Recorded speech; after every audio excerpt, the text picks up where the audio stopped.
继续咱要来关心云林，遮呢风嘛是真透。伫个虎尾附近的高铁停车场，这风背刷是光袂煞，路边的车辆拢卡高的这个土刷。即届风台来，当地农民也讲，因的环马甲金蕉等等的作物，可能会倒丛，损失油源的真济。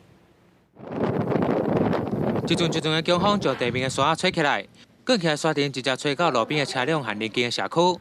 民众不用扫帚来扫，但安那清也是扫不完。大概前3天的时候就开始有起风了，对，也是有跟里长反映，里长马上也是有跟县府反映，就派了一部那个洒水车，但是这么大片这个风沙洒水车来，真的只有一点作用也没有。是。有民众就表示，这处看地临近云林高铁提林区，原本是绿化植草，但意思因为要办活动，专进行刨土。 目前政府已经紧急派人布设防护板减少用电，但这次小旋风台所带来强风，嘛造成云林县内真侪玉米和金蕉都未条强风全倒去。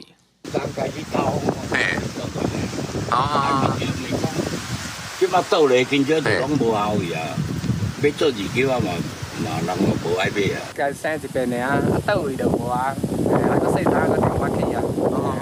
唔就拢无去。 无啊啦，像迄含麦嘛是，含麦嘛拢无效啊，倒位就无效。嘛，政治调查类的农民表示，因为风强造成叶菜受损，这种拢会影响到收成。至于温管府也表示，风台虽然无带来大雨，但强风陆续传出县内各地云万设施损害，具体财损阁需要来统计。记者用云林报道。